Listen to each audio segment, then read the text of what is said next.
Hello बच्चों, स्वागत है आपका ऑनलाइन स्कूल अड्डा पे। आज के क्लास में हम एसएसटी यानी सोशल साइंस का जो 10th का जो सिलेबस है उसके बारे में चर्चा करेंगे और जो उसका स्ट्रेटजी है, आखिर उसकी तैयारी कैसे की जाए, उसके लिए सबसे अच्छी बुक कौन सी होगी और उसमें 95% 100 में 100 नंबर कैसे लाएं, ये सब के बारे में हम चर्चा करेंगे। बहुत सारे बच्चों को 95, 98 नंबर आता है, लेकिन आपको क्यों नहीं आता है? इसकी कमी आप में क्या है जो क्यों नहीं आता है? तो इसकी भी चर्चा करेंगे, जो आखिर कैसे हम नंबर को क्या कर सके, अपने बढ़ा सके, कैसे अपने अंदर इम्प्रूव कर सके, इसकी भी हम आज चर्चा करेंगे। ठीक है, तो चलते हैं पहले सिलेबस के बारे में देखते हैं, क्योंकि सिलेबस जानना बहुत जरूरी है। क्योंकि सिलेबस जो होता है मेरा अस्त्र शस्त्र होता है। जब तक हम सिलेबस के बारे में नहीं जानेंगे तब तक हमको ये पता नहीं चलेगा जो हमारा जिस युद्ध में हम जा रहे हैं, जिस 10th के युद्ध में हम प्रवेश कर रहे हैं, उसमें मेरा शत्रु कौन है, उस पर हम कैसे वार करेंगे। ठीक है, तो सिलेबस जानना बहुत जरूरी है, क्योंकि मेरा सभी अस्त्र शस्त्र जो होता है सिलेबस होता है। ठीक है, तो पहले हम सिलेबस के बारे में जानेंगे और उसके बाद क्या करेंगे, हम स्ट्रेटजी के बारे में चर्चा करेंगे और बहुत मजा आने वाला है। अगर इस वीडियो को आप देख लेते हैं तो आपका सोशल साइंस से रिलेटेड सभी कंफ्यूजन दूर हो जाएगा और आप अच्छे से पढ़ पाइएगा और एक कॉन्फिडेंस आएगा आपके अंदर, जो सोशल साइंस की तैयारी बहुत अच्छे से कर। बहुत बच्चे मानते हैं कि सोशल साइंस रटने वाला सब्जेक्ट है, लेकिन ये रटने वाला सब्जेक्ट नहीं है, ये समझने वाला सब्जेक्ट है। जितना सोशल साइंस को हम लोग समझते हैं उतना ज़्यादा इम्प्रूव करता है, क्योंकि सोशल साइंस आगे चल के यही जनरल स्टडीज बनता है। जनरल स्टडीज जो यूपीएससी, बीपीएससी, एसएससी, सीजीएल या एसएससी, रेलवे, किसी भी एग्जाम में आपको बहुत ज़्यादा मददगार साबित होता है। ठीक है, तो आपको ये चीज़ समझ के और आगे की तैयारी को ध्यान में रख के ये 10वां का जो सोशल साइंस है, जो एसएसटी है, उसको पढ़ना चाहिए। ठीक है, तो चलिए हम अपनी सिलेबस को देखते हैं, आखिर मेरा सिलेबस क्या है। इसके बारे में बहुत सारे बच्चे को सिलेबस ही नहीं पता होता है, वो डायरेक्ट तैयारी करना स्टार्ट कर देते हैं, इसलिए पहले सिलेबस को जानना जरूरी है। ठीक है, तो चलिए हम सिलेबस के बारे में जानते हैं, क्या हमारा सिलेबस है, इसके बारे में हम चर्चा कर लेते हैं। ठीक है,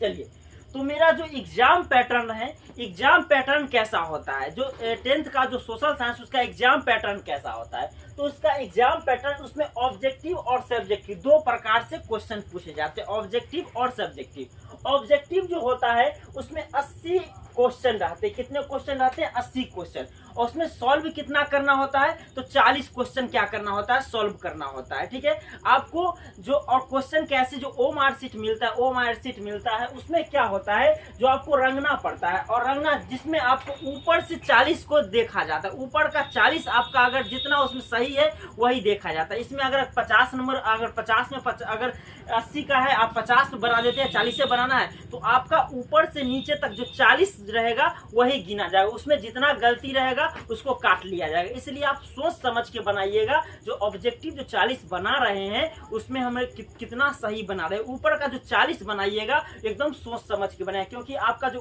1 से लेके और जो 40 ऑब्जेक्टिव तक रहेगा वही आपका गिना जाएगा। ठीक है, चाहे आप 1 नंबर बनाइए, फिर 3 नंबर या 5 नंबर या 10 नंबर ऐसे करके बनाइए, लेकिन 40 को एकदम सही बनाइए, तब ये 40 में 40 नंबर ला पाइएगा। और टॉपर बनने के लिए कम से कम ऑब्जेक्टिव का पूरा सही होना जरूरी है। ठीक है, अगर आपको टॉपर बनना है, और तैयारी जब भी कीजिए तो एक टॉपर की तरह तैयारी कीजिए। ठीक है, तो चलिए, तो 80 में हमको कितना ऑब्जेक्टिव सॉल्व करना है? तो 40 सॉल्व करना है। ठीक है, 40 में 40 एग्जाम की तैयारी करें तो 40 में 40 ऑब्जेक्टिव क्या करेंगे? सॉल्व करेंगे। उसके बाद क्वेश्चन ऑब्जेक्टिव 1 नंबर का होता है। उसके बाद 2 अंक का प्रश्न पूछा जाता है। 2 अंक के प्रश्न में कितने हिस्ट्री से कितने पूछे जाते हैं? देखिए, सोशल साइंस जो है हम लोग का, जो सोशल साइंस है, उसमें 4 सेक्शन पढ़ना है। कितना सेक्शन? 4 सेक्शन है, जिसमें हिस्ट्री इतिहास आ जाता है, ज्योग्राफी भूगोल आ जाता है, सिविक्स राजनीतिक शास्त्र आ जाता है, इकोनॉमिक्स जो होता है अर्थशास्त्र आ जाता है, और डिजास्टर मैनेजमेंट मतलब आपदा प्रबंधन, इससे भी क्वेश्चन पूछा जाता है। ठीक है, तो हम लोग का ये अगर देखेंगे तो मेन रूप से 5 सेक्शन है। ये तो भूगोल का ही पार्ट हो जाता है, आपदा प्रबंधन। ठीक है, तो देखते हैं हिस्ट्री जो क्वेश्चन पूछा जाता है वो 2 अंक स्तरीय जो क्वेश्चन रहता है वो 6 क्वेश्चन रहता है, लेकिन सॉल्व हमको कितना करना है? 3। सॉल्व 3 ही करना है। जो आपको अच्छे से आता है वही सॉल्व कीजिएगा एग्जाम में। ठीक है, ऐसा नहीं जो आपको नहीं भी आता उसको भी सॉल्व करें। जो आपको अच्छे से याद है, जो आपको अच्छे से माइंड क्लियर है जिस क्वेश्चन के बारे में, वही आपको क्लियर करना है, ठीक है। तो सॉल्व करना है उसी को। 3 क्वेश्चन आपको क्या करना है, सॉल्व करना है। 2 अंक का है तो कुल कितने अंक हो गए, 6 नंबर हिस्ट्री से आपको पूछे जाएंगे। उसके बाद ज्योग्राफी का भी यही हाल है। ज्योग्राफी में भी 6 क्वेश्चन रहेगा, आपको सॉल्व कितना करना पड़ेगा, 2 करना पड़ेगा, 3 करना पड़ेगा सॉल्व, और 2 नंबर का है तो कितना हो जाएगा, कुल मार्क्स कितना हो गया, 6 नंबर कुल मार्क्स इसका हो गया, ठीक है। उसके बाद सिविक्स में कितना क्वेश्चन, सिविक्स में कुल 4 क्वेश्चन आपसे पूछा जाएगा और सॉल्व 2 करना हो, मतलब 50% आपको क्या करना है, सॉल्व करना है, ठीक है। 50% सॉल्व करना है, मतलब 2 क्वेश्चन सॉल्व करना है, 2 नंबर का है तो कुल कितना मार्क्स हो गया, 4 मार्क्स का आपका क्वेश्चन रहता है, ठीक है। इकोनॉमिक्स का देखेंगे तो सिविक्स की तरह ही है, ठीक है। ये दोनों देख लेंगे तो ये दोनों जुड़वा है, ये भी दोनों जुड़वा है। हिस्ट्री और ज्योग्राफी ये जुड़वा की तरह कार्य कर रहा है। सिविक्स और इकोनॉमिक्स भी ये दोनों जुड़वा की तरह कार्य कर रहा है। इसमें भी 4 क्वेश्चन रहेगा, आपको सॉल्व कितना करना पड़ेगा, 2 सॉल्व करना पड़ेगा, तो 2 दूना कितना नंबर का हो गया, 4 नंबर का हो गया। तो अगर डिजास्टर मैनेजमेंट मतलब आपदा प्रबंधन की अगर चर्चा करें, आपदा प्रबंधन की अगर चर्चा करेंगे हम, तो आपदा प्रबंधन में भी कितने क्वेश्चन रहेंगे, 4। सॉल्व कितने करने पड़ेंगे, 2 क्वेश्चन सॉल्व करने पड़ेंगे, मतलब 2 दूना 4 मार्क्स का ये हो गया 2 अंक स्तरीय। कितना हो गया, अगर इसको जोड़ेंगे तो कितना अंक का 2 स्तरीय हो गया, तो 6 6 12 4 16 4 20 4 कितना हो गया, 24, ठीक है। 24 6 6 12 और इधर हो गया 4 4 8 12 4 16 4 20 4 कितना हो गया, 24 मार्क का हमारा 2 अंक का अंक स्तरीय क्या रहता है, प्रश्न रहता है, ठीक है। 2 अंक स्तरीय क्या रहता है, प्रश्न 24 मार्क का कुल पूछा जाता है। तो इस हिसाब से ऑब्जेक्टिव हम देखिए तो ऑब्जेक्टिव में 40 नंबर का हम बनाए, ठीक है। 40 में 40 अगर आ गया तो क्लियर है। और इसमें देखिए 6 नंबर का ये हो गया हिस्ट्री, 6 नंबर का ज्योग्राफी हो गया, 4 नंबर का क्या हो गया, 4 नंबर का क्या हो गया आपको, सिविक्स हो गया, इकोनॉमिक्स भी 4 नंबर का हो गया, और आपदा प्रबंधन डिजास्टर मैनेजमेंट भी कितने नंबर का हो गया, 4 नंबर का हो गया, ठीक है। तो ये आपको समझ में आया होगा जो ऑब्जेक्टिव और 2 अंक जो अंक स्तरीय प्रश्न, इसके बारे में आपको समझ में आया होगा। अब आगे हम चर्चा करेंगे दीर्घ उत्तरीय प्रश्न के बारे में। इसमें कितना दीर्घ उत्तरीय प्रश्न पूछा जाता है, इसको कैसे सॉल्व करेंगे, इसके बारे में चर्चा करेंगे, ठीक है। इसके बारे में चर्चा होगी। तो देखते हैं, तो हिस्ट्री में जो क्वेश्चन पूछा जाता है, हिस्ट्री में जो कुछ देखिए, इसमें 4 सेक्शन से क्वेश्चन पूछा जाता है। 2 नंबर का क्वेश्चन तो 5 सेक्शन से पूछा जाता है, लेकिन हिस्ट्री में 4 सेक्शन से क्वेश्चन पूछा जाता है। जिसमें हिस्ट्री में 2 क्वेश्चन आपको मिलेगा, 1 बनाना पड़ेगा, 2 मिलेगा, 1 बनाना पड़ेगा, 4 नंबर का। कितना, 4 नंबर मिला आपको।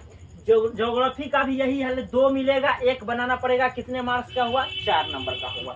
इकोनॉमिक्स में भी 2 क्वेश्चन रहेगा, 1 बनाना पड़ेगा, 4 नंबर का हुआ। और सिविक्स में भी 2 क्वेश्चन रहेगा, 1 बनाना पड़ेगा, और कितने नंबर का हुआ, 4 नंबर का हुआ। तो यहाँ पे देखिए, आप यहाँ पे देखिए क्या हुआ, यहाँ पे देख सकते हैं। तो कितना चर्चा का कितना नंबर हो गया, 16 नंबर। कितने मार्क्स का हो गया, 16 मार्क्स का कुल क्या हो गया मेरा, दीर्घ उत्तरीय। 16 मार्क्स का दीर्घ उत्तरीय क्वेश्चन पूछा गया, ठीक है।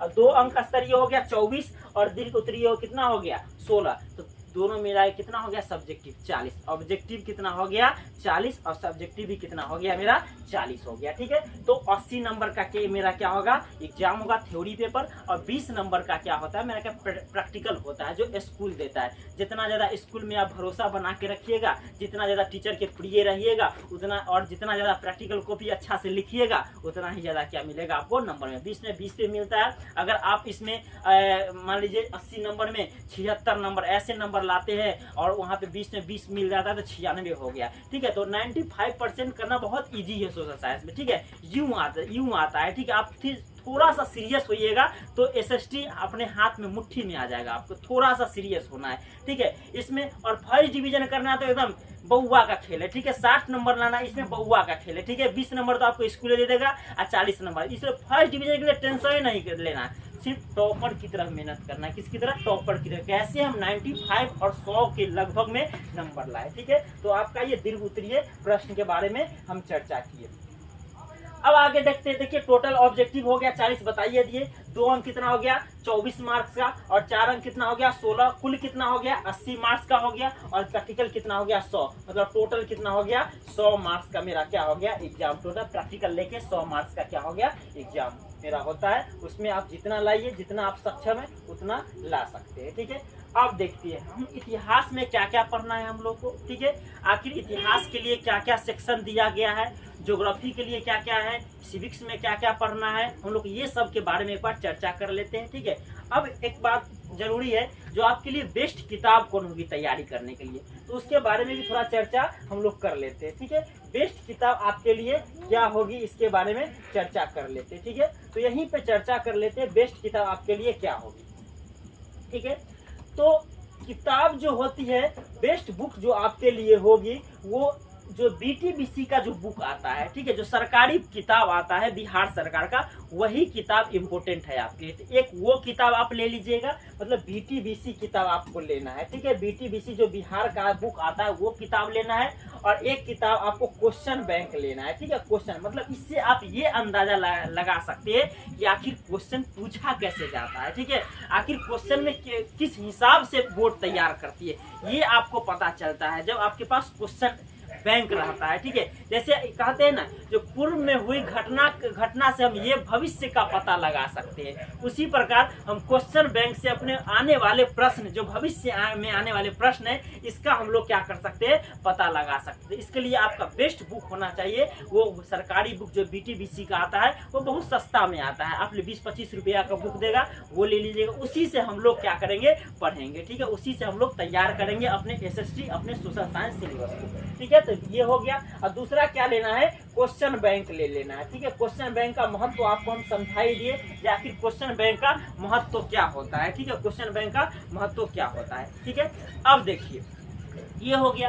अब आपको कैसे तैयारी करना है, अब तैयारी जो करना है वो इसमें देखिए, कोई भी टॉपर जो होता है ना, वो सिर्फ पढ़ता नहीं है, वो स्मार्ट तरीके से मेहनत करता है, ठीक है। स्मार्ट तरीके से मेहनत होना, स्मार्ट तरीके से मेहनत कैसे करेंगे, जब स्मार्ट तरीके से स्टडी करेंगे तभी स्मार्ट तरीके से मेहनत हो पाएगा। तो स्मार्ट तरीके से मेहनत कैसे होगा, जब स्मार्ट तरीके से रिवीजन करेंगे, ठीक है। तो स्मार्ट तरीके से रिवीजन कैसे होगा, तो स्मार्ट तरीके से रिवीजन करने का एकमात्र तरीका शॉर्ट नोट्स, मतलब हम जो नोट्स प्रदान करेंगे, वो जो मेरे टीम के द्वारा जो नोट्स प्रदान किया जाएगा वो नोट्स, और आप अपने बुक जो पढ़ेंगे और मेरा नोट्स जो पढ़ेंगे, उससे एक अपना शॉर्ट नोट्स जो तैयार करेंगे, वो आपके लिए ब्रह्मास्त्र का काम करेगा, ठीक है। मेरा जो शॉर्ट नोट्स रहेगा, मेरे टीम के द्वारा जो नोट्स तैयार किया जाएगा वो नोट्स, और आप जो बुक पढ़िएगा, नोट्स पढ़िएगा, उसके बाद जो एक निचोड़ तैयार कीजिएगा, वो नोट्स आपके लिए एक ब्रह्मास्त्र साबित होगा, ठीक है। तो ये चीज आप ध्यान रखिएगा, ठीक है। तो रिवीजन का हम तरीका बता देंगे, कैसे कैसे उसको क्या करते हैं हम लोग रिवीजन करते हैं, ठीक है।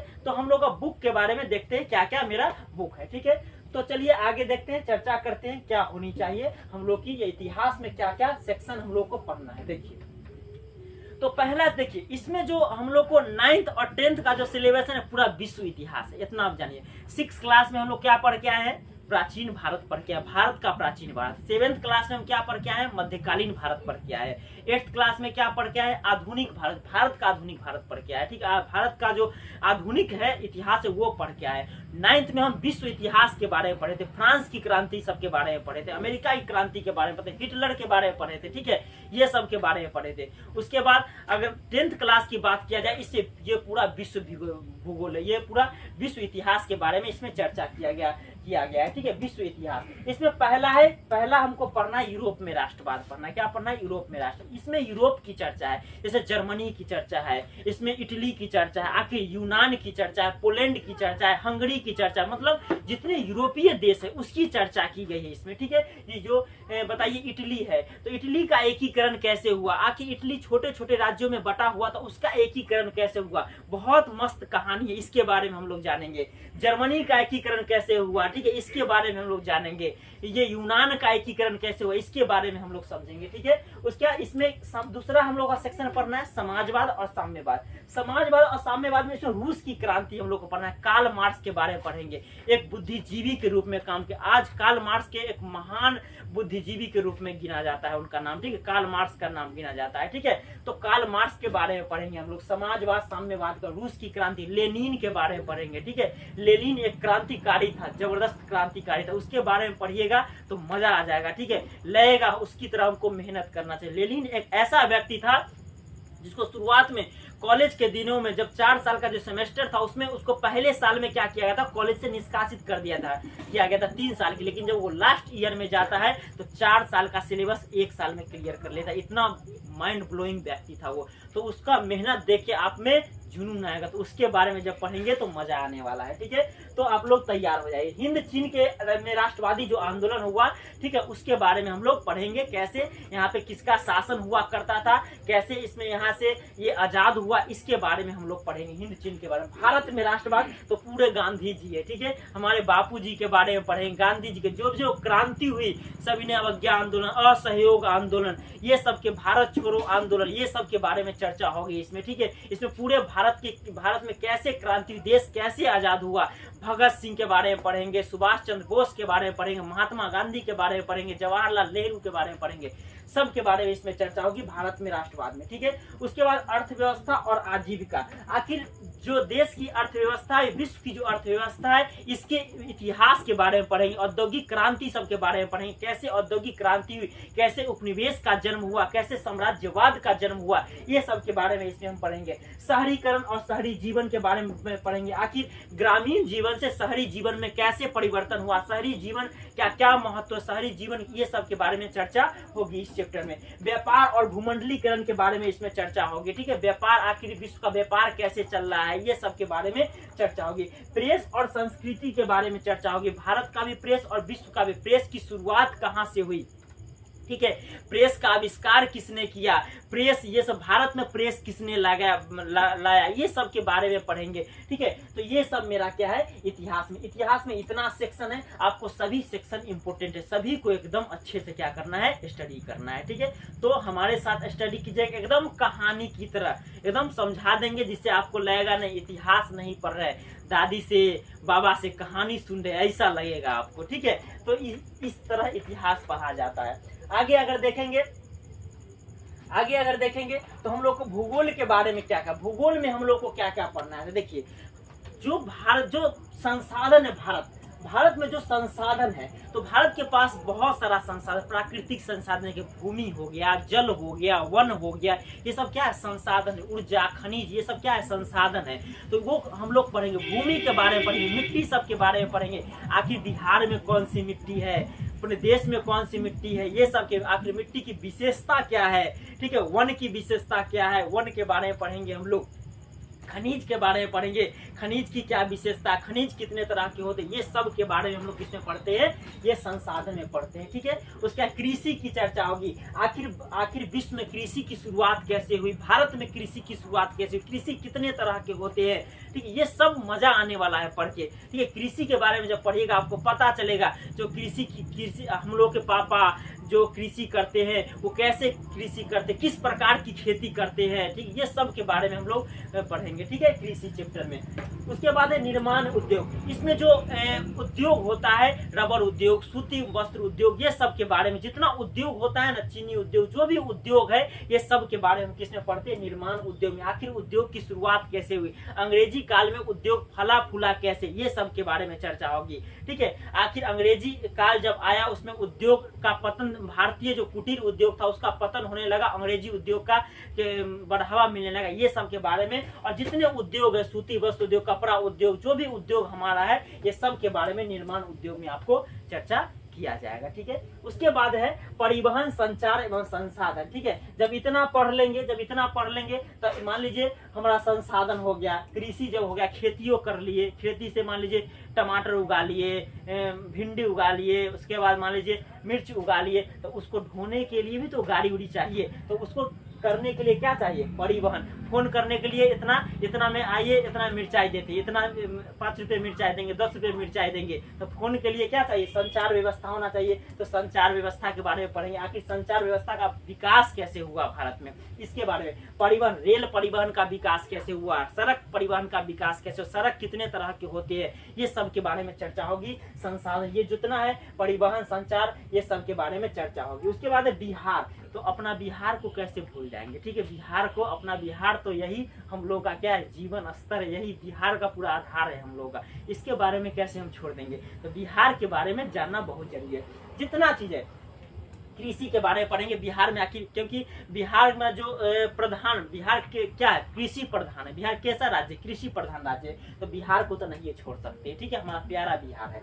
उसके बाद कृषि और वन के बारे में हम लोग जानेंगे। उसके बाद मानचित्र के बारे में हम लोग पढ़ेंगे, ठीक है, मानचित्र कैसा होता है, कितने तरह का होता है, ये सब के बारे में चर्चा होगी, ठीक है, भूगोल में। उसके बाद अगर चर्चा करें तो राजनीतिक शास्त्र में क्या क्या पढ़ेंगे। देखिए, राजनीतिक शास्त्र में जो पढ़ना है वो लोकतंत्र की कहानी पढ़ना है, ठीक है। आखिर लोकतंत्र में सत्ता की साझेदारी कैसी है, ठीक है, जो हमारे जो देश में सत्ता है, जो सरकार बैठी हुई है, इसकी साझेदारी लोकतंत्र में किस प्रकार है, ये लोकतंत्र क्या होता है, ठीक है, ये सभी लोकतंत्र, जनतंत्र, कितने तरह के शासन व्यवस्था होती है, सब के बारे में चर्चा होगी इसमें। आखिर सरकार की भूमिका क्या है, ये सब के बारे में, कार्यपालिका, विधायिका, जितने चीज है, ये न्यायपालिका, सब के बारे में चर्चा होगी। तो ये पहला है लोकतंत्र में सत्ता की साझेदारी। उसके बाद है सत्ता में साझेदारी की कार्य प्रणाली, जो कार्य प्रणाली, इसके बारे में भी हम चर्चा करेंगे। लोकतंत्र में प्रतिस्पर्धा और संघर्ष किस प्रकार होता है, लोकतंत्र में संघर्ष किस प्रकार होता है, ये हम लोग पढ़ेंगे। देखिए, ये राजनीतिक शास्त्र, ये आप पढ़ के और ये आर्ट्स पढ़ के आप बहुत बड़े जो बुद्धिजीवी बन सकते हैं, ठीक है। ये चीज तो आपको एकदम गहन अध्ययन करना पड़ेगा इसका, ठीक है। तो हम साथ दे रहे हैं, आप भी एक तरफ से हाथ मिलाइए, आप जो ऑनलाइन स्कूल अड्डा उसके साथ हाथ मिलाइए और देखिए आपका भविष्य कितना उज्जवल होता है, ठीक है। तो चलिए आगे देखते हैं। लोकतंत्र की उपलब्धि के बारे में चर्चा करेंगे। आखिर लोकतंत्र जो अपनाता है देश, तो आखिर इसकी क्या उपलब्धि है, इसके बारे में चर्चा होगी। लोकतंत्र में क्या क्या चुनौती है, क्या क्या कमी है, इसके बारे में भी चर्चा होगी इस चैप्टर में, ठीक है, राजनीतिक शास्त्र में। अब क्या है, चलिए तो हम लोग चर्चा कर रहे थे सिलेबस के बारे में। तो अर्थशास्त्र का हम लोग सिलेबस जान लेते हैं। आखिर अर्थशास्त्र में कौन कौन चैप्टर हम पढ़ेंगे, उसका महत्व तो क्या होगा, इसके बारे में चर्चा होगी। तो अर्थव्यवस्था के बारे में हम लोग जानेंगे, ठीक है। अर्थव्यवस्था का विकास कैसे हुआ, इसके कितने सेक्टर होते हैं, ये सब के बारे में हम लोग, आर्थिक विकास, मौद्रिक विकास, सब के बारे में इसमें चर्चा होगी। तो ये देखिए, अर्थव्यवस्था जब तक आप नहीं जानिएगा तब तक आपको देश की अर्थव्यवस्था का नॉलेज कैसे होगा। इसलिए अर्थव्यवस्था को पढ़ना, अर्थशास्त्र को पढ़ना बहुत ही ज्यादा जरूरी है। अर्थशास्त्र मतलब क्या होता है, धन का विज्ञान है। अर्थशास्त्र मतलब क्या है, धन का विज्ञान है। जब तक आप अपने ये धन के विज्ञान को नहीं पढ़िएगा तब तक धन को कैसे अर्जित कर पाइएगा। इसलिए अर्थशास्त्र को, अर्थव्यवस्था को पढ़ना बहुत ही ज्यादा जरूरी हो जाता है। तो अर्थशास्त्र में हम लोग क्या क्या पढ़ेंगे, अर्थव्यवस्था और इसका इतिहास, आखिर इसका विकास कैसे हुआ, इसके बारे में पढ़ेंगे। राज्य और राष्ट्र की आय, इसके बारे में, इसमें प्रति व्यक्ति आय, राष्ट्रीय आय, जीडीपी, ये सब के बारे में हम लोग पढ़ेंगे, ठीक है। तो आप लोग जब जीडीपी जब आएगा आपको निकालने, तब आप देश की जीडीपी को निकाल पाइएगा, राज्य की जीडीपी को निकाल पाइएगा, ठीक है। तो ये सब बहुत जानना जरूरी हो जाता है। उसके बाद मुद्रा, बचत, साख, ये सब के बारे में, मुद्रा का विकास कैसे हुआ, ठीक है, बचत क्या होता है, साख क्या होता है, ये सब के बारे में इस चैप्टर में हम लोग जानेंगे। हमारी वित्तीय संस्था जो आरबीआई होता है, या इससे जो सहकारी बैंक होता है, ये जितने बैंक है, जो वित्तीय संस्था है, जो हमको धन क्या करती है, जो सहायता करती है धन के माध्यम से या ऋण के माध्यम से सहायता करती है, ये सब के बारे में पढ़ेंगे। इसमें सबसे इंपॉर्टेंट आरबीआई आ जाएगा आपको, ठीक है। जितने बैंक है, ये सब के बारे में चर्चा होगी इसमें। हमारी वित्तीय संस्थाएं में रोजगार और सेवाएं, अर्थव्यवस्था में जो रोजगार कैसे मिलता है और सेवा कैसे प्राप्त की जाती है, इसके बारे में चर्चा होगी। वैश्वीकरण के बारे में चर्चा होगी। आखिर वैश्वीकरण मतलब क्या होता है, जो विश्व व्यापार एक छत के नीचे आ जाता है, ठीक है, मतलब पूरा विश्व व्यापार खुल जाता है, ठीक है। हम लोग किसी भी देश के साथ व्यापार कर सकते हैं। तो ये वैश्वीकरण के कारण ही आज पूरा विश्व एक साथ व्यापार कर रहा है। तो इसमें वैश्वीकरण में पढ़ेंगे, इसमें मजा आने वाला है पढ़ने में। और उपभोक्ता जागरण, ठीक है, हम लोग उपभोक्ता मतलब ग्राहक का जागरण, इसमें क्या है, ग्राहक को जगाने का काम किया गया है, ठीक है। मतलब आप जो सामान खरीदते हैं, जो आपको इसको क्या देखना चाहिए, सामान खरीदते वक्त क्या बिल लेना चाहिए, क्या कैसे क्या करना चाहिए, इसके बारे में चर्चा होगी। उपभोक्ता, आपका अधिकार क्या है, आपको संरक्षण कैसे दिया गया है सरकार के द्वारा, आप सरकार से कैसे हेल्प ले सकते हैं अगर आपके साथ किसी तरह की बेईमानी हो जाती है। तो इस तरह हम लोग उपभोक्ता संरक्षण के बारे में जानेंगे, ठीक है। तो हम लोग और क्या पढ़ेंगे, एक और सेक्शन है मेरा, इसमें क्या है, आपदा प्रबंधन। आपदा प्रबंधन में क्या होता है, इसमें आपदाओं के बारे में पढ़ा जाता है, ठीक है। जो हमारा जो विकट परिस्थिति आता है उससे कैसे बच सके, ये सब के बारे में पढ़ेंगे। प्राकृतिक आपदा, आपदा दो तरह की होता है, सबको मालूम है, प्राकृतिक और कृत्रिम आपदा होता है। तो प्राकृतिक आपदा में एक परिचय, इसके बारे में पढ़ेंगे। आखिर प्राकृतिक आपदा होती क्या है, आपदा किसे कहते हैं, इसके बारे में चर्चा होगी। प्राकृतिक आपदा और प्रबंधन, जब प्राकृतिक आपदा आ जाती है तो उसका प्रबंधन कैसे करेंगे, उसका बचाव कैसे करेंगे, बाढ़ जब आ जाती है तो बाढ़ से कैसे बचेंगे, ये सब के बारे में चर्चा की गई है इस चैप्टर में। सुखाड़ जब आ जाता है तो हम कैसे अपने जीवन को इस सुखाड़ से बचा सकते हैं, कैसे अपने जीवन को सुधार सकते हैं, ये सब के बारे में चर्चा होगी इसमें। प्राकृतिक आपदा प्रबंधन, भूकंप और सुनामी, जब भूकंप और सुनामी आती है तो इससे हम लोग कैसे बचेंगे, ये सब के बारे में चर्चा होगी। भूकंप और सुनामी, समुद्र में जो भूकंप आता है उसे ही क्या कहते हैं, सुनामी। जब स्थल पे आता है उसको कहते हैं भूकंप। उसके बाद जीवन रक्षक और आकस्मिक प्रबंधन के बारे में करेंगे, आग से कैसे बचना चाहिए, ये सब के बारे में इसमें चर्चा होगी। आपदा काल में वैकल्पिक संचार व्यवस्था, आखिर संचार व्यवस्था कैसी होनी चाहिए आपदा काल में, इसके बारे में चर्चा होगी। तो इससे भी क्वेश्चन पूछा जाता है। बताइए दिए क्वेश्चन कितने नंबर का पूछा जाता है आपदा प्रबंधन से, तो इतने चीज के बारे में चर्चा होगी। इसीलिए कहते हैं सोशल साइंस सब्जेक्ट बहुत मजेदार सर, इसको रट के नहीं पढ़िए, इसको समझ के पढ़िए। अगर समझ के पढ़ लीजिएगा तो आपका जीवन बहुत ही बड़ा होने वाला है, क्योंकि आगे चल के आपको यूपीएससी, आपको बीपीएससी, आपको अधिकारी बनना है। इसलिए ये सब्जेक्ट पढ़ना बहुत ही ज्यादा जरूरी है। ठीक है, तो अब हम लोग मिलते हैं अगले क्लास में। धन्यवाद।